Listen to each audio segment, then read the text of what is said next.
So hello aspirants, I hope you each and everyone fit and fine and doing great in your studies. So દોસ્તો Kamdhenu university junior ક્લર્કના call letter download થવાના શરૂ થઈ ગયા છે. તો આઈ હોપ કે તમે ડાઉનલોડ કરી લીધા હશે. હવે દોસ્તો તમારે એક્ઝામ સેન્ટર પર કઈ કઈ વસ્તુ લઈ જવાની છે અને કઈ કઈ ખાસ બાબતો છે જેનું તમારે ધ્યાન રાખવાનું છે.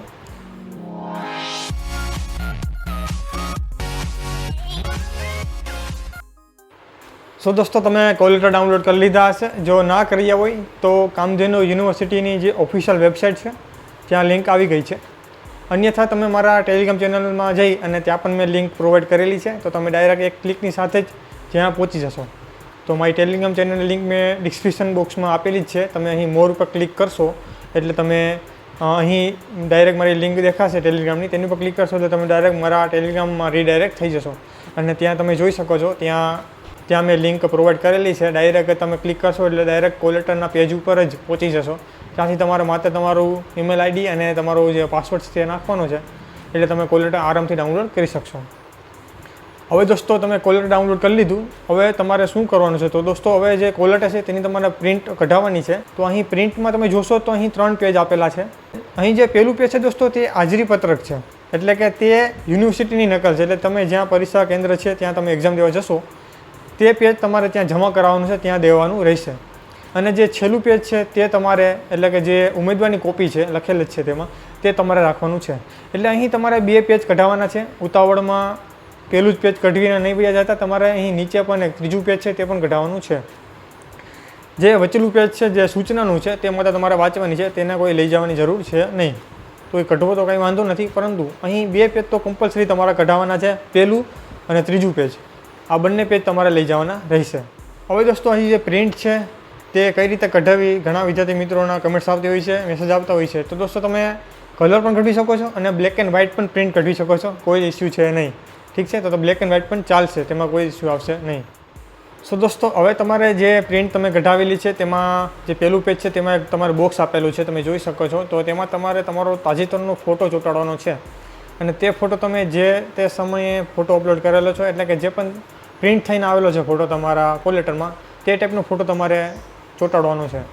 હવે ઘણા વિદ્યાર્થી મિત્રો પાસે તે ફોટો નહીં હોય, તો હવે તેમને શું કરવું? તો ભાઈ તમે કોઈ પણ તમારો બીજો ફોટો હોય જે તાજેતરનો ફોટો પડવેલો, તે ફોટો પણ ચોંટાડી શકો છો. પરંતુ જો તમારી પાસે જે પ્રિન્ટ થઈને આવેલો ફોટો છે તે ટાઈપનો ફોટો હોય તો તે જ ચોંટાડો, તે હિતભાગ રહેશે.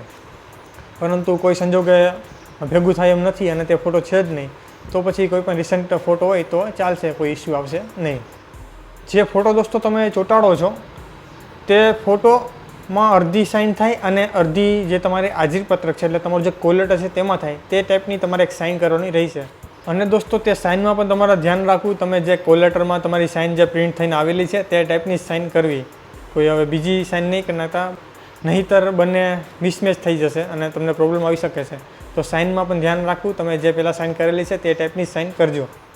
અહીં દોસ્તો તમે ફોટો ચોંટાડી દીધો, સાઇન કરી લીધી, ત્યારબાદ તમે નીચે જશો તો અહીં 4 બોક્સ તમને આપેલા છે હાજરી પત્રકની અંદર જ.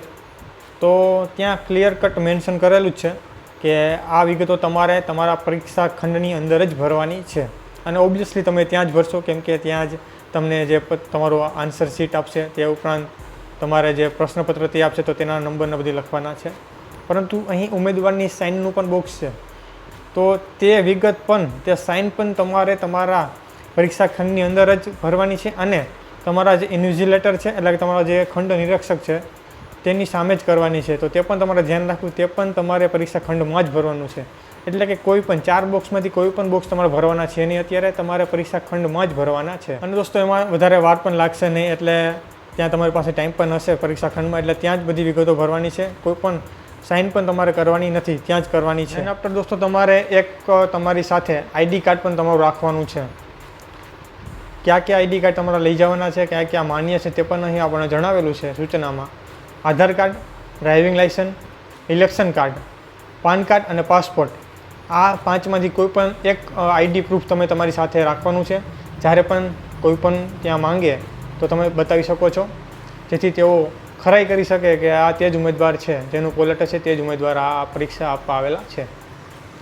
તે ઉપરાંત દોસ્તો એક ખાસ બાબતની ધ્યાન રાખવી કે આ જે પણ તમે ઓળખ કાર્ડ લઈ જાઓ છો, જે સપોઝ તમે આધાર કાર્ડ લઈ જાઓ છો તો ઓરિજિનલ જ લઈ જાઓ, ઝેરોક્સ નહીં ચાલે. તે ઉપરાંત મોબાઈલમાં પણ નહીં ચાલે, એટલે ઓરિજિનલ જ તમારી સાથે રાખવાનું છે.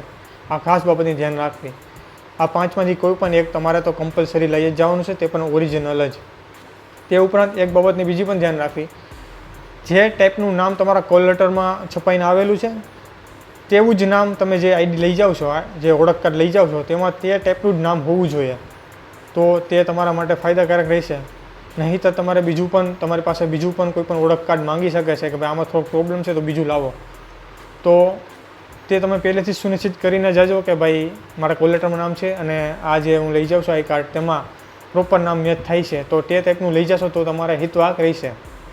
બાકી થોડો ઘણો ફેરફાર હશે તો લગભગ તો ચાલી જશે, વાંધો નહીં આવે. પરંતુ તમારી પાસે કોઈ એવું ઓળખ કાર્ડ હોય જેમાં સેમ ટુ સેમ કોલ લેટરમાં મેચ થતું એવું નામ હોય તો પછી તે જ આઈડી લઈ જવું આપણા માટે હિતવાક છે. તો તે રીતની પહેલેથી જ તમારે પ્રિપેરેશન કરીને જવું. તો એસ્પિરન્ટ્સ, હવે પેનની વાત કરીએ તો તમારે પેન પણ લઈ જવાની છે. જે CBRT એક્ઝામ હોય છે, કોમ્પ્યુટર બેઝ રિસ્પોન્સ ટેસ્ટ હોય છે, ત્યાં તમને પેન પ્રોવાઈડ કરતા હોય છે. જેમ કે SSCની એક્ઝામ છે, તે ઉપરાંત આપણે જે રેલવેની એક્ઝામ હોય છે તેમાં પ્રોવાઈડ કરતા હોય છે. પરંતુ અહીં તમને ખ્યાલ જ હશે, તમારે OMR આધારિત તમારી એક્ઝામ રહેવાની છે. તમારા સર્કલ જે છે તે પૂરવાનું રહેશે, તેવી રીતની તમારી એક્ઝામ છે OMR આધારિત. તો અહીં તમારે તમારી ખુદની પેન લઈને જવાની છે.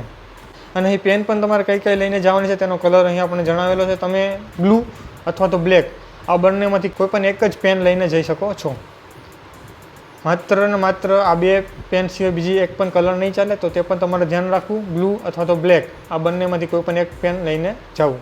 બીજી દોસ્તો એક ખાસ સૂચના છે જે વારંવાર આપણને અહીં જે સૂચના છે તેમાં જોવા મળે છે, તે છે દોસ્તો કે જે તમારું હાજરીપત્રક છે તે તમારે તમારા ઇન્વિજિલેટરને સુપરત કરવાનું છે, તેમને દેવાનું છે. જો તમે તે ચૂકી જશો અથવા તો તમારા જે ઇન્વિજિલેટર છે તે તમારી પાસેથી લેવાનું ચૂકી જશે અથવા તો ભૂલી જશે તો તમે આ પરીક્ષામાં ગેરહાજર છો તેવી રીતનું ગણવામાં આવશે અને તમને ગેરલાયક ઠરાવવામાં આવશે. તો આ બાબતની તમારે ખાસ ધ્યાન રાખવું. જોકે ઇન્વિજિલેટર તમારી પાસેથી લઈ જ લેશે, પરંતુ જો કોઈ કારણોવશ ના લઈ શકે અથવા તો ભૂલી જાય તો તમારે આ બાબતનું ધ્યાન રાખવાનું છે. તમારે તમારું હાજરીપત્રક તમારા ઇન્વિજિલેટરને ખંડ નિરીક્ષકને આપવાનું છે. 1 થી 2:45નો ટાઈમ છે તમારે તમારા પરીક્ષા કેન્દ્રની અંદર જવાનો. તો એ બાબતની તમારે ખાસ ધ્યાન રાખવી. અહીં ક્લિયર કટ લખેલ પણ છે, તમારે 2 કલાક પહેલાં અગાઉ જ પરીક્ષા કેન્દ્ર પર પહોંચી જવું.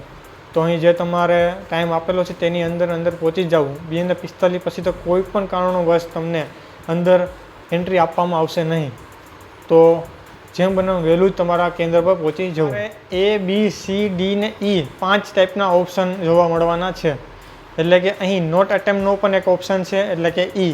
તમે કોઈ પણ ક્વેશ્ચનનો આન્સર નથી આપવા માંગતા તો તમારે E કમ્પલસરી ટીક કરવાનું છે.